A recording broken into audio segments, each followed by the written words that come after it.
So in an earlier slide, it mentioned associativity. This is a good example of it.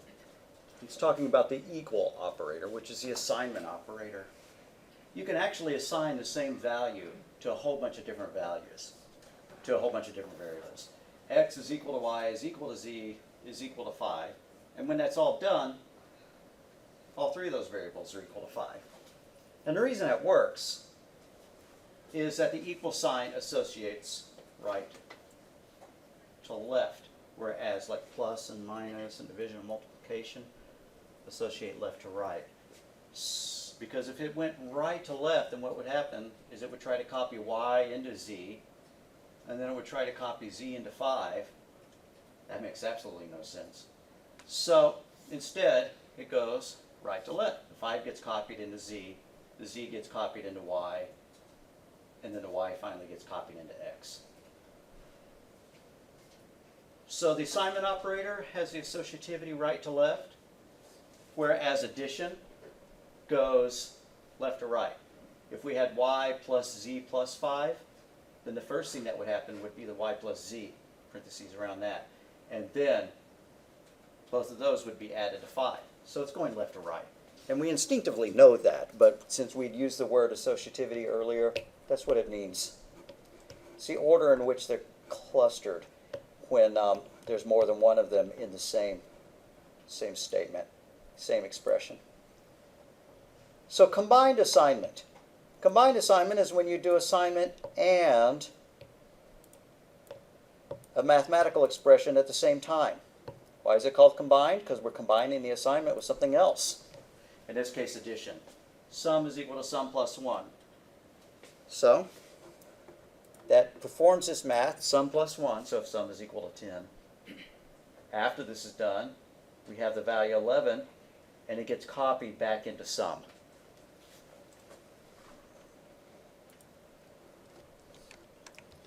So other similar combined assignments. X is equal to x plus 4, copies. Adds 4 to the value of x, storing it back into x. X equals x minus 3. Subtracts 3 from x, stores it back into x. X is equal to x times 10. Same thing. Multiplies x by 10, storing the value back into x. X divided by 2. Well, divides x by 2 and assigns it back into x. Same thing. X modulus 4 assigns it back. There's a shortcut. The combined assignment operator, plus equals, minus equals, star equals for times, slash equals for divided, and percent equals for modulus. It's a shortcut way of saying it. Sum equals sum plus 1. I did start the recorder, did I not? Yes, good. Sum plus equals 1 means sum equals sum plus 1. And you Python programmers have already seen that. So plus equal is the same as x equals x plus. Minus equal is the same as saying x equals x minus. So x plus equals 5 means take the value of x, add 5 to it, store it back into x. Y minus equals 2 means take y, subtract 2 from it, store it back into y. And so on for the other three mathematical operators. Formatting output. I'm actually going to skip this little section. It's not that it's not important. I just feel like skipping it for now. We'll probably go back to it. What formatting output does is say that you're printing out a series of values. And you want to print out, somebody's name followed by their activity index from that other assignment. So Joe Johnson's his name and his activity index is 1.7. Johnny 5 from that robot movie has got an activity index of 3.9. He's amazingly active. Alrighty. And so on. These actually happened to match up in length, but say they did not. Johnny 5, there, like that. So you can see that it's not lining up. It's not very nice looking output. Becky Simone Biles has got an activity index of 100. There we go. So, these are not lined up, 100.01. Doesn't look nice at all. You can use modifiers to say, I want this to be a certain number of characters wide. And I want this to be a certain number of characters wide. And I want them all to have the same number of decimal places, like that. And if we printed it out like that, it'd be much prettier. Just know right now that you can do that. And the way you do that is through I/O manipulators.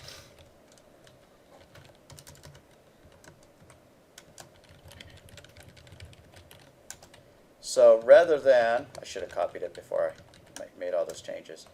So rather than printing the output like this,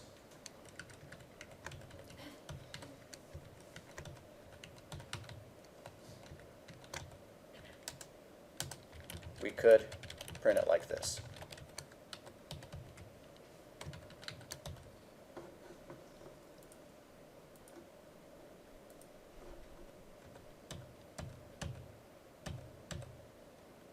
Working with characters and string objects. When you're using CIN to input strings, you can get problems. It passes over and ignores all leading white space characters. And to work around that, there's a function called GetLine. That'll read in an entire line at one time. If you're a Python programmer, when you used input, it automatically performed a GetLine. If you're a Java programmer, then next line is the equivalent of GetLine. So it reads an entire line of data rather than just reading in one. And I think I demonstrated that.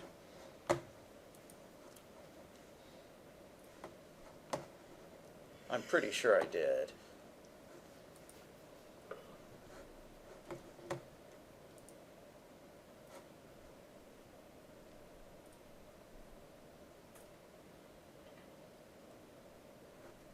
I don't think I demonstrated using GetLine, but I'm pretty sure that I showed that you can read more than one thing with CIN, but it tokenizes the input.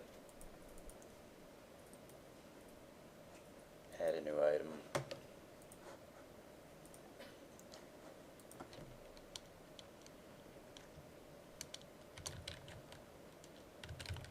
Bound sign include IO stream. Bound sign include string. Using namespace. Int main. System pause. Return 0. Okay, there we have our boilerplate. So cout, enter name, read that into a string,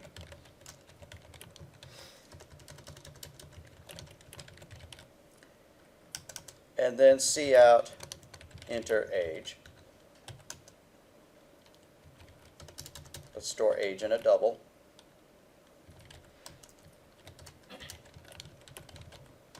There we go. And then we can print out our name and our age. Cout name colon followed by the name, followed by an end of line.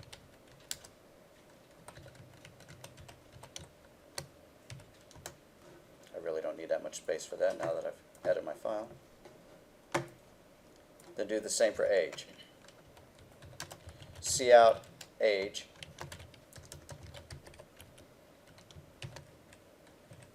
Followed by the age, followed by ENDL. All right, let's run it one time and enter good data, and then we will run it again and get bad results. Okay, so right now it's asking me enter name.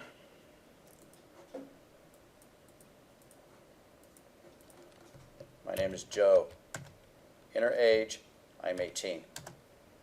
Name, Joe, age 18. If you did notice, I actually was entering spaces before the word Joe and before the number 18. The reason I did that is because since I didn't put a space between my input and my output, Joe, that kind of looks lousy, 18. I could fix that, of course, in my code. But here's what happens if I type in a first and a last name, because I didn't tell them not to. Joe Johnson. There we go. Completely messes it up. Don't know if you see what it did here, but it says enter age, and then rather than let them type in anything, immediately it printed name Joe, age is equal to -9 exponent 61. Obviously that's not good input at all. What happened is Johnson was left in the input buffer. We only read one thing into the name variable. It stopped reading in at the space, so Joe was stored into the name string, and then that left Johnson to be read into the age variable, but that's not a number, so it failed to do that conversion.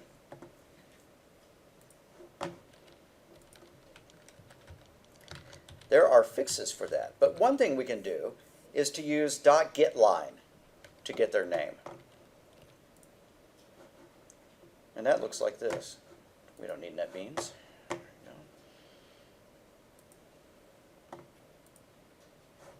Don't really need that either. Yeah, that's what I'm looking for. And the way it works is it's a function that you pass in CIN or whatever input stream you're reading from, and then the variable you want filled in. So it looks a little bit different because it doesn't use arrow. I'm going to comment this out. And I'm going to call getLine and then pass in CIN followed by the name, the variable that I want filled in. And now it'll behave correctly, whether I enter a first name or a name with 3 parts. Joseph J. Johnson. Yeah. Did I not rebuild it or something? What did I do wrong? Oh. I put that in the complete wrong place. That's what I did. I wasn't paying much attention. I wanted to replace the reading of the name, which is done right here. That's where that should have gone. GetLine, pass in CIN and the name variable. Run it again. Joe J. Jackson, enter age 30.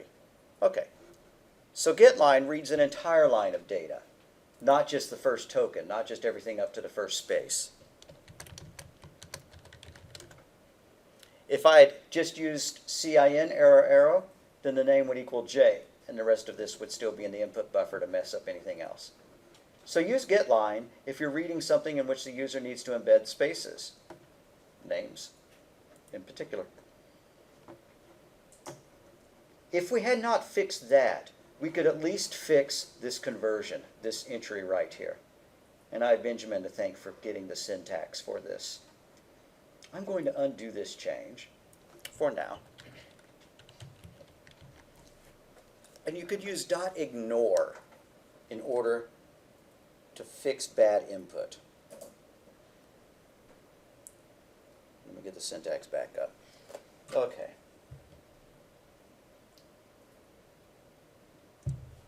The syntax is a little bit odd, but it's far more professional to do it this way because it doesn't make the program, it doesn't allow the user to enter horribly bad data. So you use a while loop. And I don't care if you implement your programs like this right now. The syntax is a little bit gnarly, but it's not that bad really. And Benjamin's comment was fancy check for making sure the user entered good data.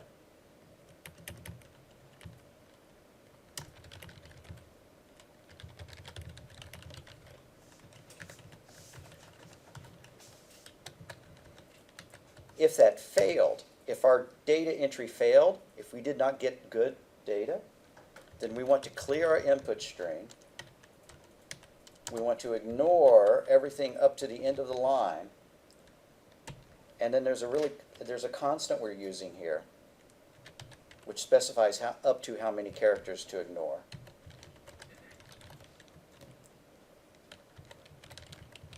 And this is kind of gnarly syntax, like I said.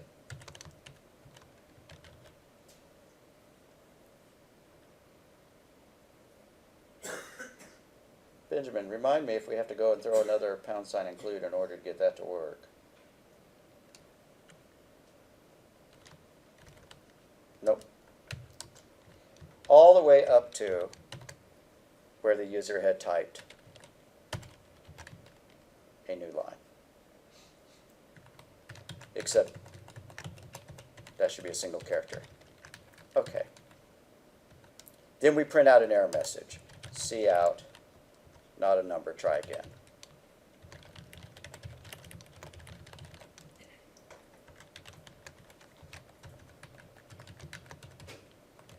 So what was one line of code actually became, 4 lines of code. But if something goes wrong, it fixes it. Enter their name. Well, first let's test it with good data. Joe, enter their age, 18. Yeah. What have I done wrong here?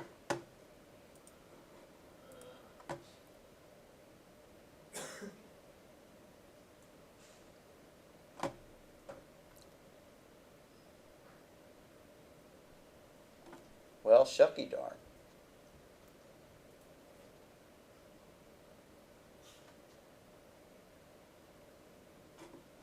What if we entered bad data? Joe Jackson. Enter age. Not a number, try again. Now that worked.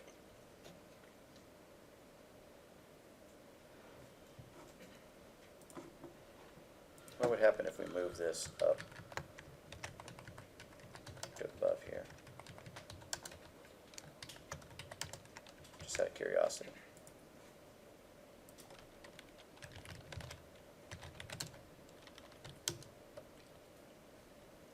Okay.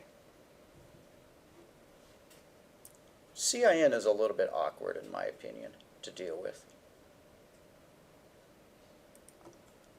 If you look at what I did here, after, oh, good grief, I left this there.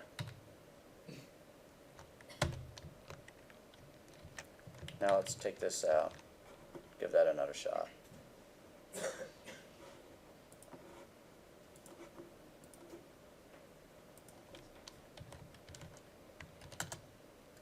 Good, now it's working, correct? That was my mistake.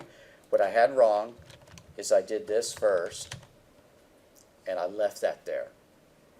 And actually, what I was trying to do was replace that code with this code, which did the error handling.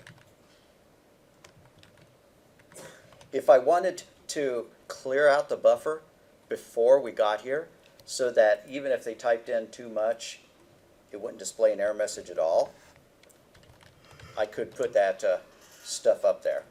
But since I left it off, it says enter name, Joe Jackson, enter age. Well, Jackson was still in the buffer, so that failed. But the while loop caught the problem, told them to try again, and is giving them a second chance at it. And if they still typed in garbage, finally they'll give up and they'll type in good data. Press any key to continue. So this is a good thing to do, actually. And if you want to make your input loops do this, I would admire and respect you. You'd earn brownie points in my mind. I might even give you extra credit for your assignments. So let's put this here in our notes as code for doing fail-safe data entry.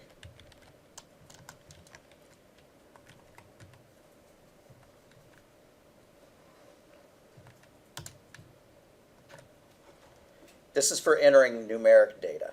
You don't have to do this kind of rigmarole if you're reading in a string, because there's no error that you can get from reading in a string.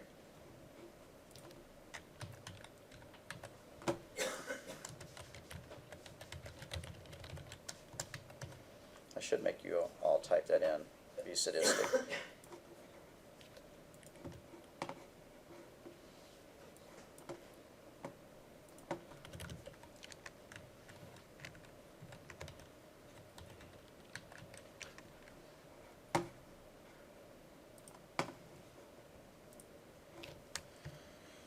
Also, you can get just a single character. If you want to print a message that says strike any key to continue, you store that in a character, and you do that, but if you do that, then they can't use a space as that any key to continue. I don't believe that they can use the enter key either. Yeah, if you use the enter key, that doesn't work. If you use the tab key, that doesn't work. If you hit the space bar, that doesn't work. So this is not a good solution for a strike any key to continue. This is a better one. Of course, we'd better tell them what to do. But you could use this to replace that pause statement at the bottom of the code that we keep using. That pause statement is DOS specific, it's Windows specific. This would be a better solution if you needed a pause at the end of it. Cout, press any key to continue.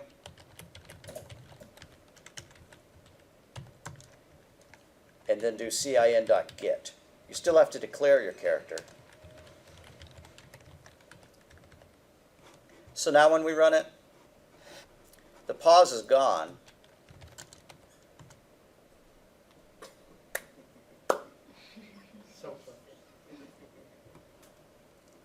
I refuse to endorse a solution that requires us to put a clear and ignore in front of get.ch.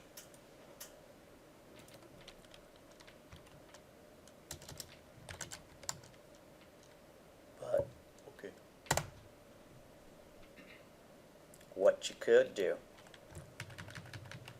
and what you wind up doing in programming really, is you kind of build up your own library of code that you wind up reusing over and over. If I really wanted that code in my program and I thought that I was going to use it again, I would stick it in its own function, like that. And then I could move that function from code to code that I wanted to. So I could put a call to that function down here, pause. And as a matter of fact, I could even move that cout into here as well. That hides the complexity of it. Down here in my code, it looks nice and clean, doesn't it? I print out the name, I print out the age, and then I pause. Great, you know.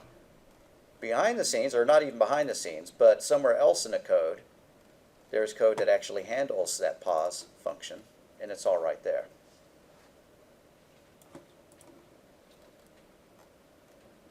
If you want to do it that way, there's no reason for you to do it that way when you can use system pause, but system pause is not a portable way of implementing pauses because it's relying on Windows to execute a specific system call that is not necessarily and likely is not available on on your Mac, and I'm not sure if it's available on Linux or not.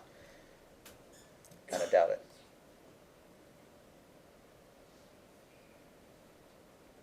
So we've seen the use of GetLine. I'm going to go ahead and put that back there rather than using this. And we've seen the use of cin.get to read in a single character. You've also seen how to make your code more bulletproof by clearing the buffer before you issue a call to cin. The syntax is gnarly, but once you have it in your code, you could put it in a function or whatever. We could move this to its own function too. I could make this a function called clear cin. And then everywhere I wanted to clear my input, I would just invoke that. Like that.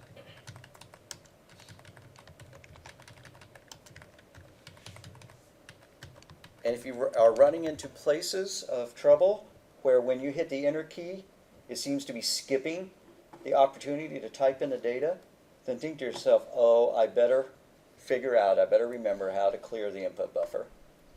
And this is a very good way of doing so. .clear, we could go and we could read the documentation on it. And then .ignore.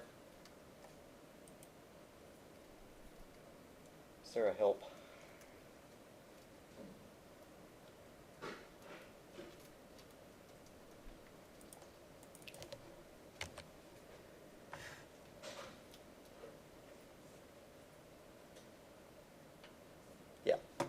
Clear does is it clears all error flags. What I did is I highlighted that word and then I hit F1, and what ignore does is it causes a certain number of elements to be skipped from the current read position. And in this case, we're specifying the delimiter, which is what to skip up to. You could skip all the way up to the end of the file. You could skip all the way up to the end of line if you were reading from a file. These operators here, arrow, and GetLine, and .get, work with more than just streams of characters that you type into the keyboard. They also work with file input as well, in which case you'd have to declare what you're reading from. It's called a file stream. Or if you're reading from the internet via a socket or something, it's a different type of stream, but the same type of commands, arrow going that way and arrow going that way, allow you to read from the file or write to the file.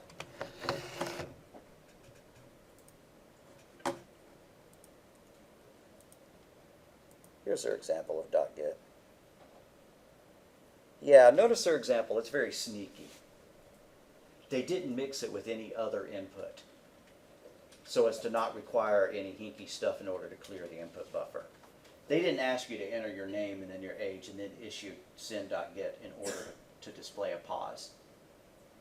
They just went ahead and made CIN.get the very first thing that it does, in which case there's nothing in the input buffer yet, so it's going to work hunky-dory. So CIN.ignore will skip over unneeded characters that are still in the keyboard buffer. If you issue it without any parameters, it says it skips just one character.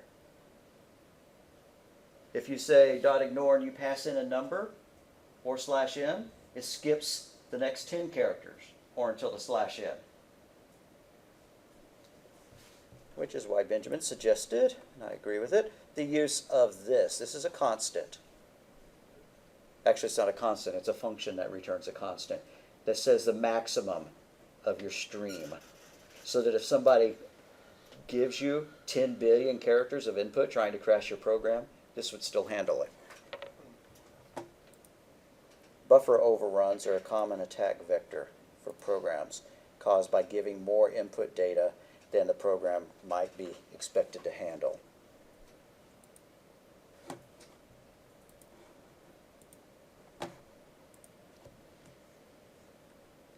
Define the length of a string using a string class. You use state, you use the name of the string followed by the period followed by the word length. This is a function. It's actually a method that is attached to the string class. It'll count the number of characters in a string and return it. So if we wanted to print how long that person's name was, we could go and modify our program to do that for whatever purpose we wanted to. See out your name is this long, colon. It's awkward syntax, but and a name dot length.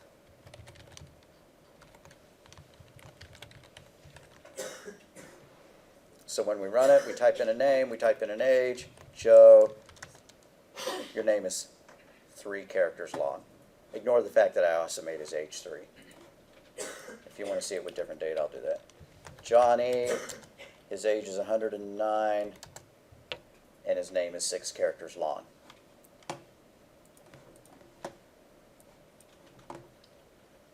Why would you want something like that? Well, sometimes you need to validate your data, make sure that they didn't enter too much. Yeah, or your password has to have a minimum of 8 characters, and it has to have a question mark and 3 characters in Romulan, and 5 special symbols, whatever. That'd be a good program for us to write. Would be a password checker. Very good suggestion. Thank you. I meant to write one up like that already. Let's add some notes. String methods. Dot length returns the length of the string, how many characters long it is.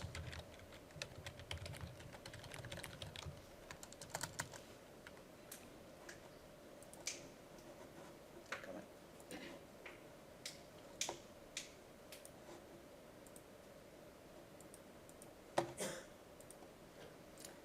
on. More math library functions. I can't think of a real good reason for us to use most of these unless we cooked up a program that needed sines and cosines and tangents. But square root is sure useful. And so is ABS, absolute value. An example of that might be we might want to write some code that would calculate the value of pi, and then we would want to compare it to an accepted value of pi to see how close our example was. Well, sometimes when you're comparing differences between two numbers, you don't care about whether it was smaller or larger. You just want the absolute difference. You know, in which case you use ABS. Pardon me? You can get pi as a constant. Yes, you absolutely could. The point of doing that calculation of pi with your own code is just to show programming an algorithm. Also, power should be on there. Yeah, PAL should be on here. I'm not sure why it's not unless we've already introduced it earlier. Yeah. As that was. Okay. So, functions that I would like for you to remember.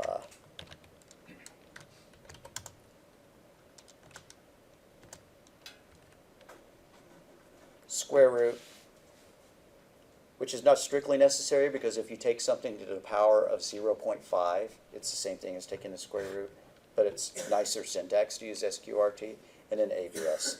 So, C math functions, POW, ABS, and square root. This is to the power of absolute value. Square root. This is as good a time as any to show an example of rounding errors.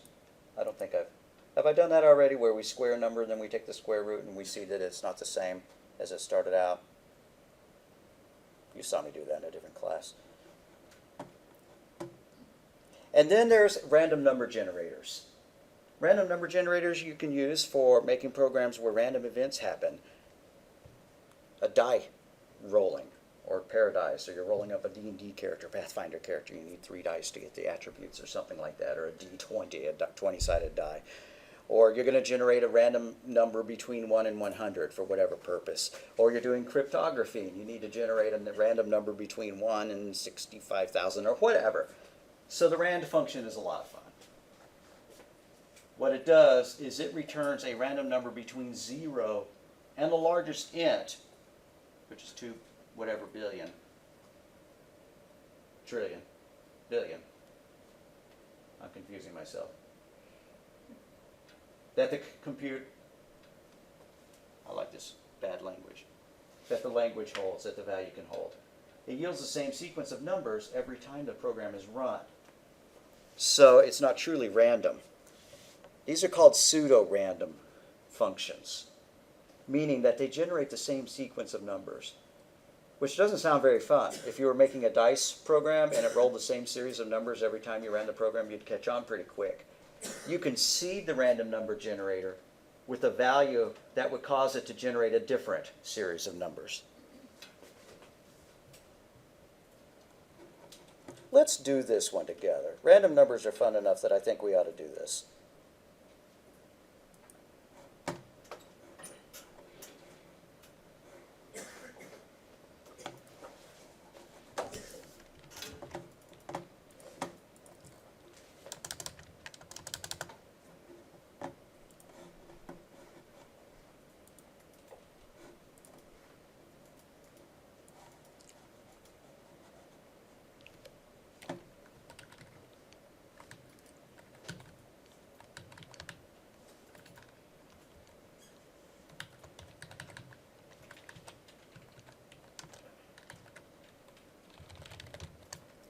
So create a new program, add a new CPP file to it, put in your boilerplate.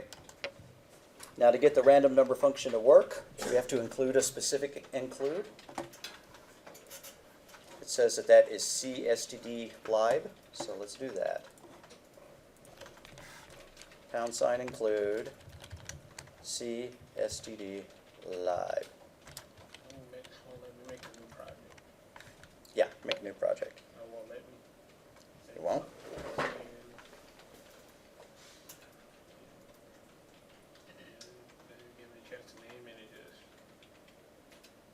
it's not liking your name for it. I made a name. No, I mean, it's just not liking your name. I don't know why. Choose Browse and go back to that directory. Choose it again.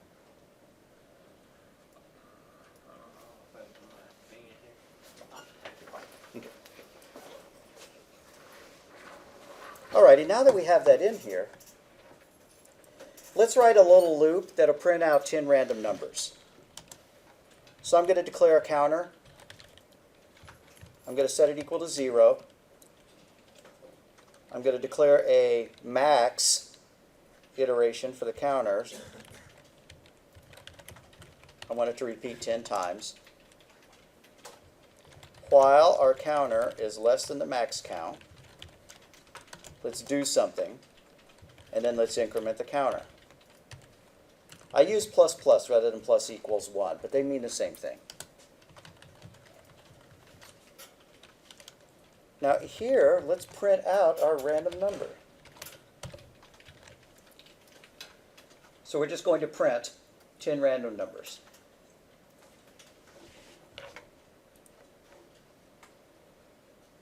Now that looks pretty nasty, and that's because I forgot to put an end of line. We can't tell where one number begins and the next one stops. So let's modify our cout to look like that.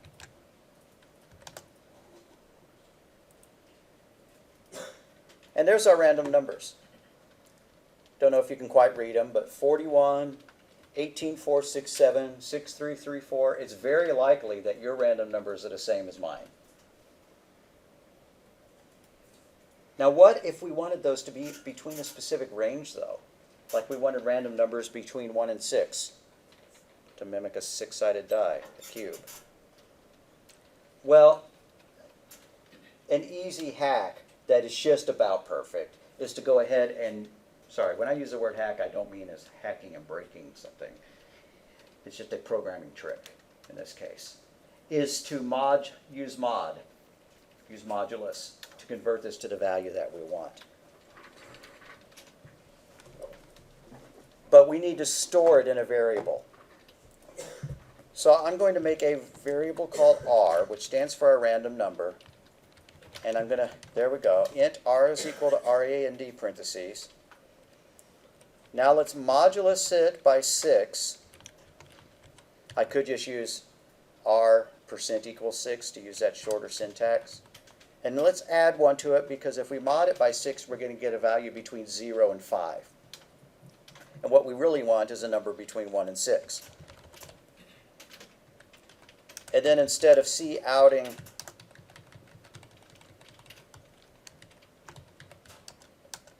that random number function's direct output, let's instead just output r. Maybe followed by a space. And then when we're done with our loop, we will cout an end of line.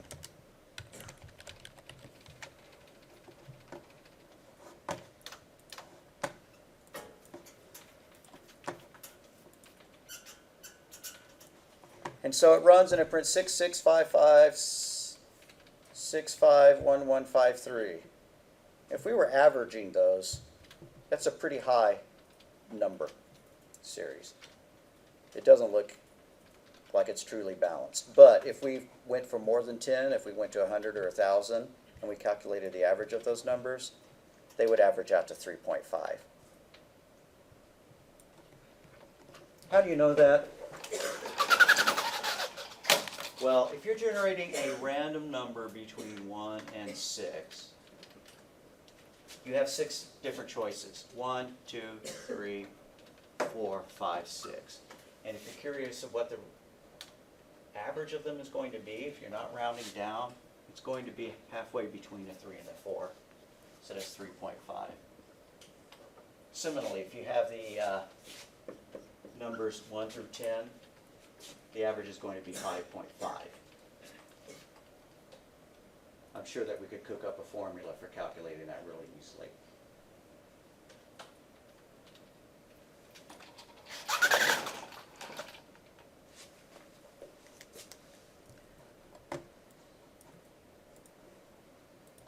So what was this stuff here for? Why did I tack this stuff on? Why did I do the modulus by 6 and add 1 to it? What was my goal there? I didn't document it, and I should. I should put a comment there. Why did I do all that?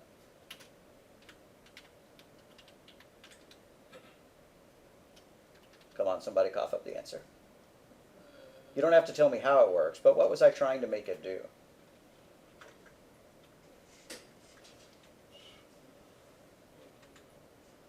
What's the difference between my numbers now and what they were before I added that? Yeah, it limits it to a number between 1 and 6. So I'm going to put a comment here.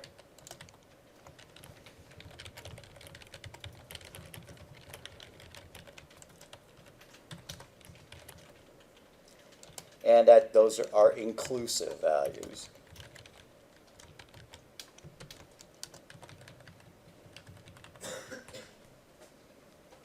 If we wanted it between 0 and 5, we wouldn't add 1 to it. We could come up with a formula where we define the minimum and the maximum and plug all those in, but I think that that's clear enough.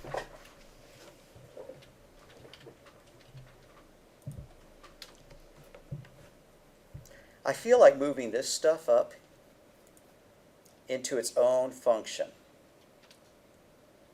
So what I'm going to do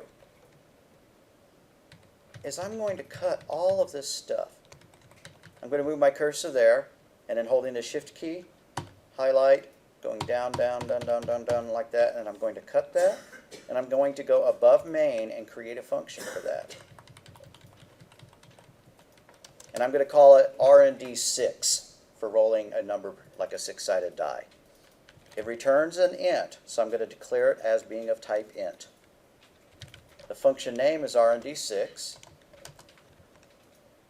And after we calculate the value R, we return it.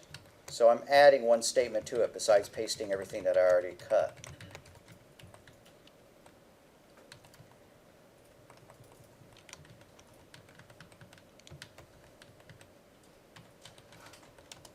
Then in my while loop, I'm going to do this. R is equal to RND6.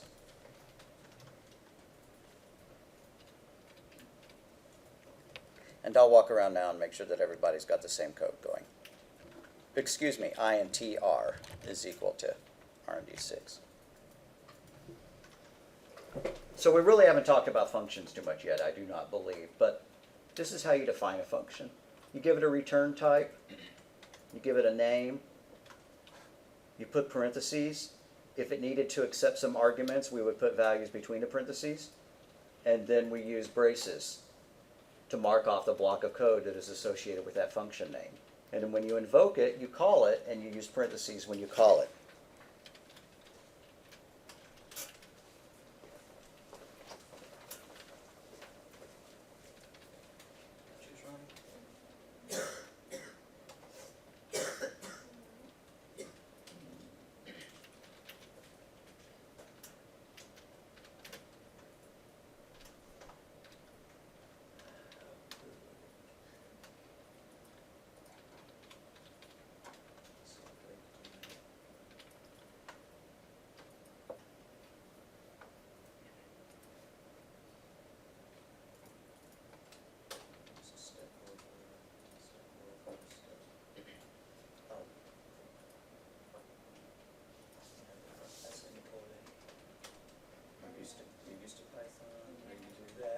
But you don't.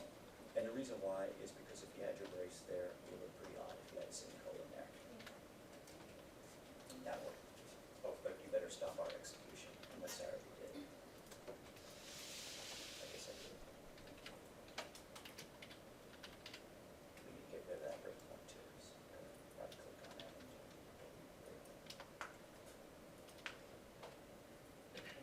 okay. Notice that it's generating the same series of numbers each time you run it.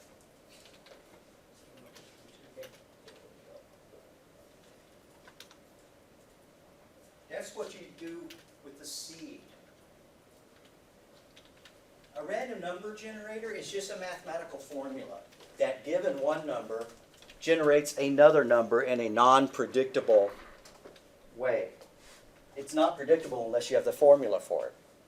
And we don't have the formula for it, although I'm sure it's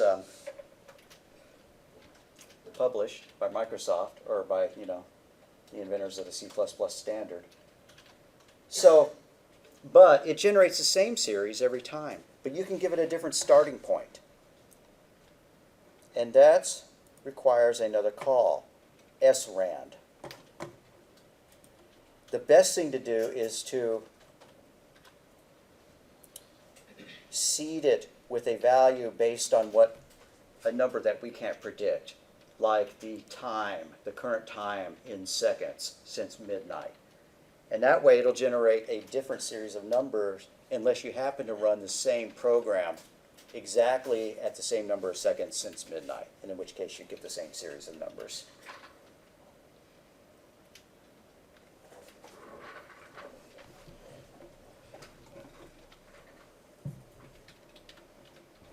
Forgive me for not having this already ready. They should have had it in their slides, and I'm pretty sure they don't. Nope. Okay. So I'm going to Google up using srandx with the time in order to make an unpredictable seed.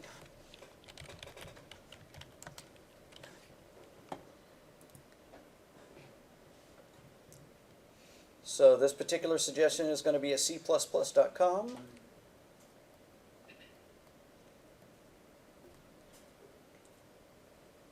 We will include a time library in order to get this to work.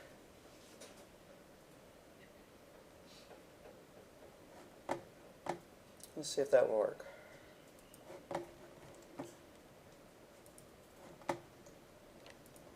Don't type this until I get it working, because I don't want you erasing stuff and then...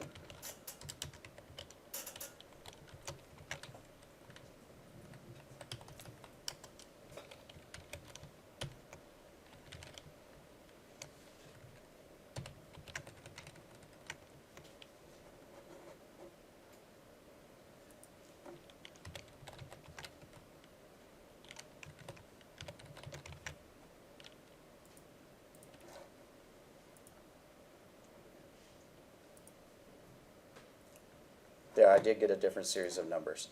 So add these two lines of code to your program. I'm going to delete the spaces, which I'm sorry, it makes it a little more difficult to read. Add this line, # include time.h, necessary for the time function. And then add this line.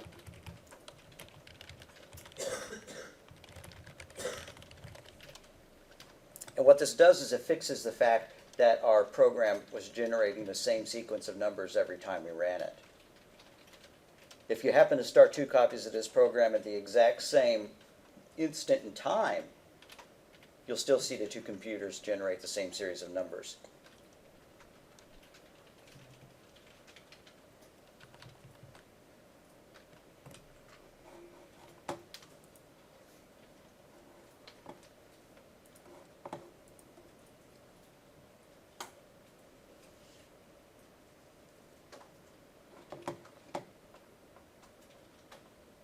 All right, does anybody need a printout of this to make it easier for them to type it in, or are we all doing okay?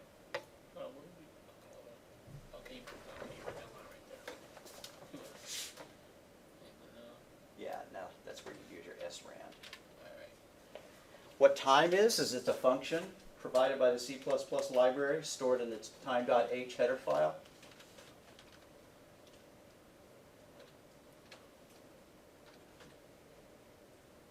But it requires a parameter. Offhand, I don't remember what the parameter is. Since I didn't feel like providing a parameter, I'm just passing in null, which is a fancy word for 0. The last thing I want to do is illustrate the idea of prototypes. Well, not the last thing, but the last change I want to make to this for now. If I grab this function, if I copy all of this RND6 function and I move it below main, the code will no longer compile. I'm not seeing an error, but when I run it, it says there are build errors. Would you like to continue and run the last node? And I never want to see that dialog again. If there are errors, don't try to run it. Okay. But here's the error list. It says, warning, conversion from blah, blah, blah. It's messed up. And the reason is, that's just a warning though. That's not the error. The error is RND6 identifier not found. This function has not yet been defined. Some languages don't care about the order in which you declare functions. C++ is more particular about it. It doesn't know what this function looks like. It doesn't know what kind of parameters it takes, in this case none. It doesn't know what kind of data it returns, in which case int. And so since the declaration of this function follows where it is used, it doesn't know any of that information, so the compiler gives up. It generates an error, throws up its hands, and we're done. But you can give it a prototype, a function header, which tells C++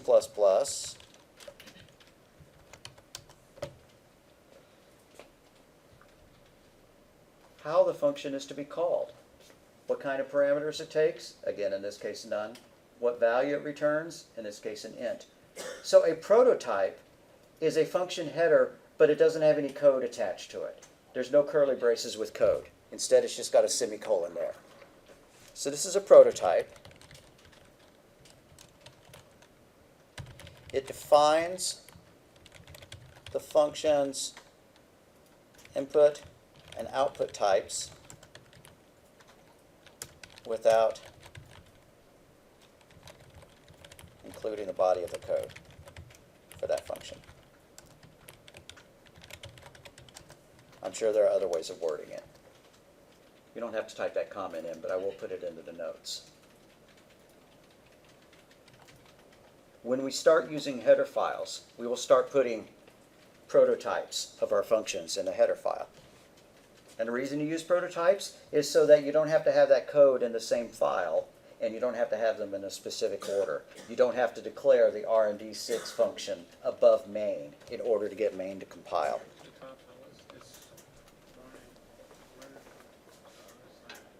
Well, you're getting a warning, but that's okay. We could fix that.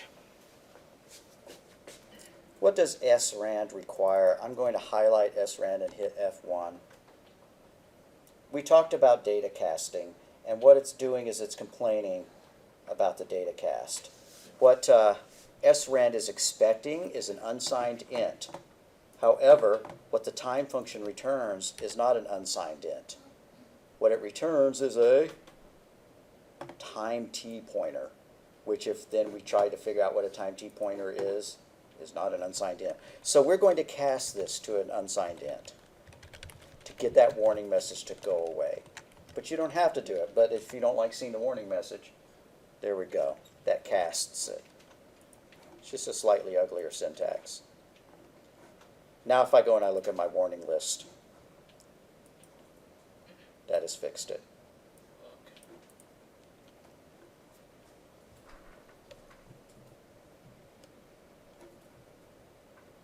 Now I'm trying to decide, do I want to leave this like this with this RND6 function down here like this?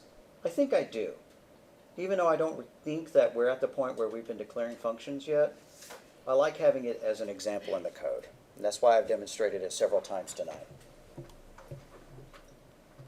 Everybody get this to work? If not, please ask me to come back there and help you. So that function, okay, you got that on the... Pardon me? You got that on the top of the program first. This one, you moved it down here? Yeah, I moved it down there. Okay, thank you. And then when I did that, it stopped working, and we had to add this statement. We had to add a prototype.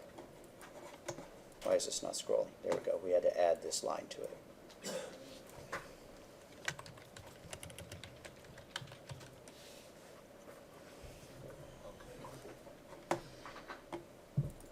So let's add this to our comments.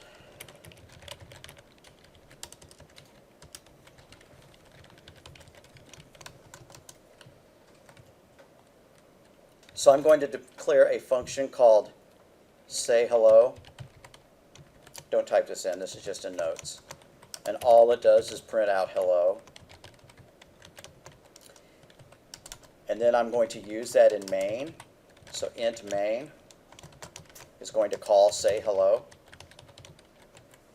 but this code would not compile because we do not have a prototype for the function. To fix that, I could either move this say hello function up above int main, or I could just forward declare what the say hello function requires, which is nothing between the parentheses, and it returns a void. Void meaning it has no return value. We don't need a return statement. Our function here did return a value. When you declare a function, if you have a data type here that's not void, you have to have a return statement, and the return statement has to return data of a matching type.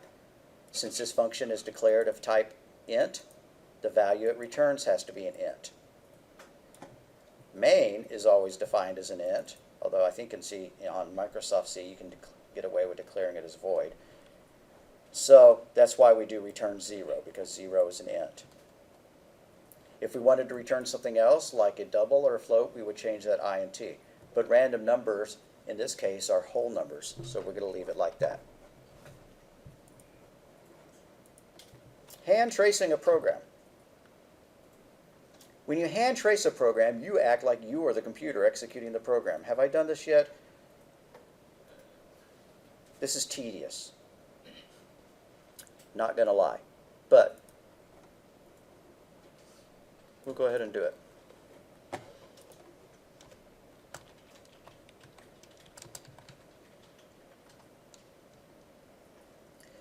Let's write a little program that generates something to the power of something else.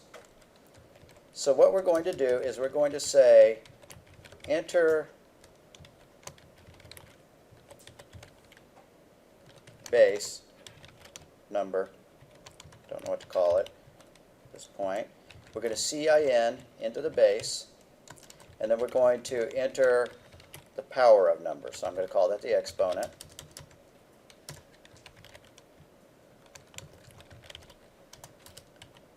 And then I'm going to CIN into a variable called exponent. This isn't going to be a fully functioning C program. I'm not declaring any of this stuff. Now I'm going to use a while loop. If I'm raising it to the power of 1, I only need to multiply itself by once. If I'm raising it to the power of 2, then I need to multiply it by itself, 2 times, and then 3 times, and then 4 times. So let's declare a variable called answer. Answer is equal to our base.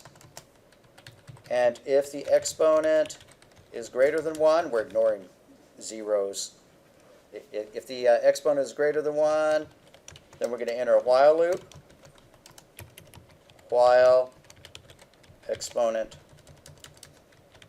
is greater than 1, multiply the answer by the base again. Answer is equal to answer times base.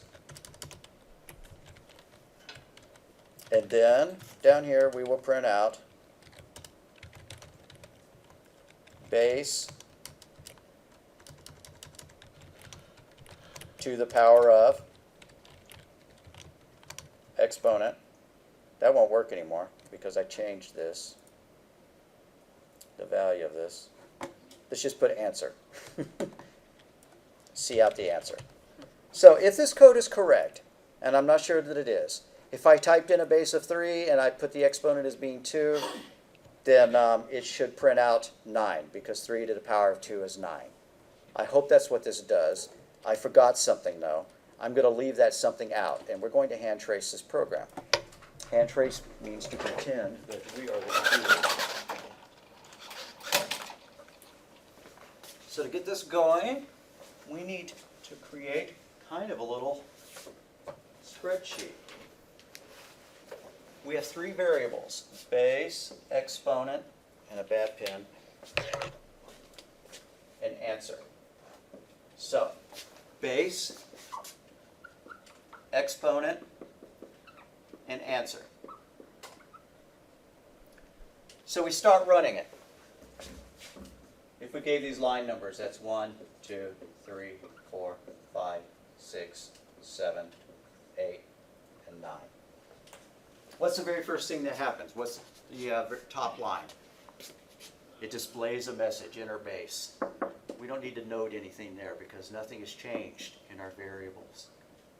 The next thing, CIN into base.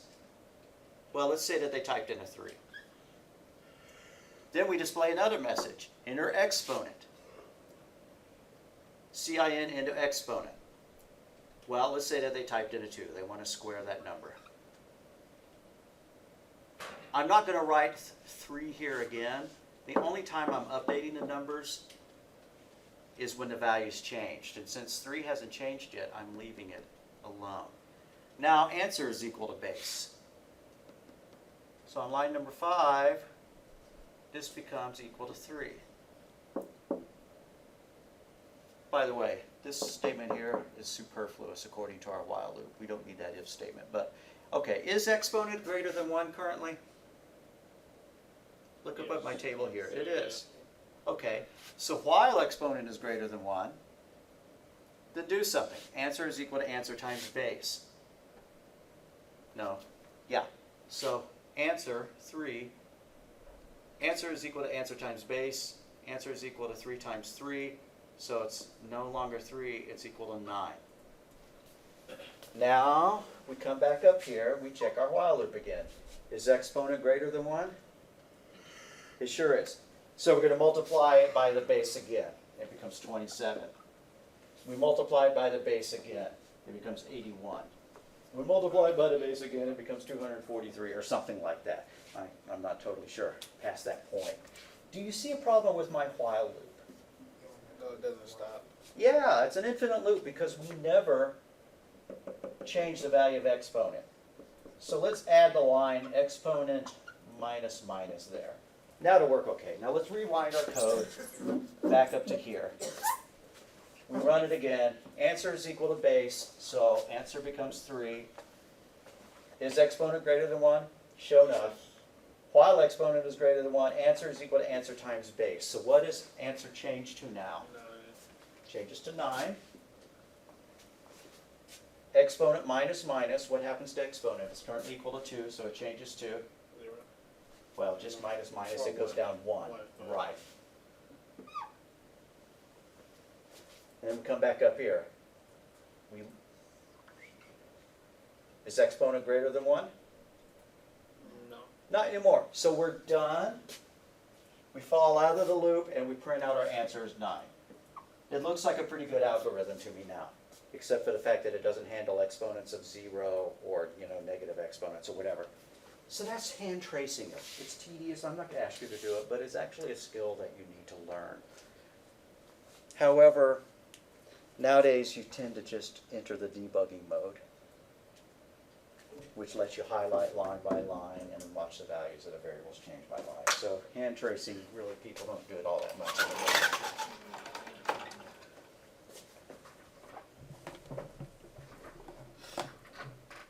We are almost done for the day.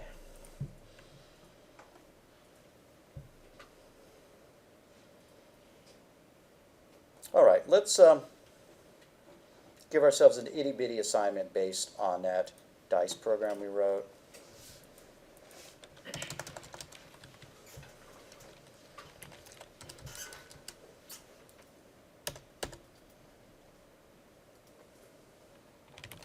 Ask the user how many dice to roll.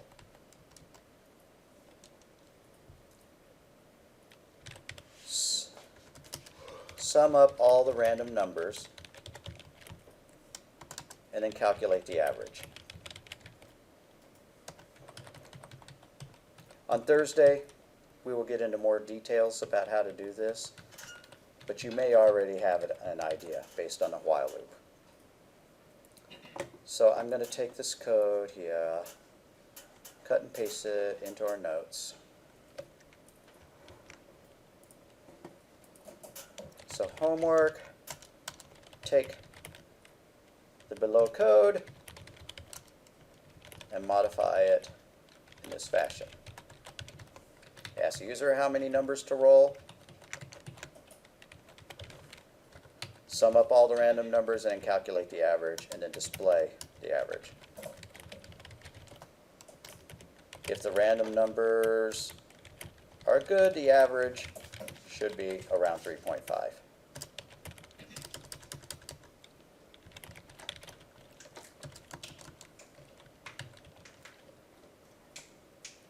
So what are you going to have to do? Instead of just assuming that max count is 10, you're going to have to read in max count. Notice that we don't have a sum going on here. But once you calculate a random number, you could add that to sum. And then when you get down here, you're going to divide the sum by max count. And that'll get you the average. Okay, I'm feeling pretty comfortable with this assignment, even though it's using while loops, and I don't think that section used while loops, but we are more awesome than the notes are. We can use while loops if we want. So hand tracing, a case study. All right, we are done with this chapter. We really ought to have better homework over this chapter than what I just assigned, but I'm comfortable making this today's assignment. On Thursday, we may give a better one. Because once you see how to do this, it should only take like 5 minutes to get it done. That doesn't mean you need to feel bad if you don't get it done in 5 minutes, but if I told you any more, it would only take you that amount of time. Let's create a Dropbox.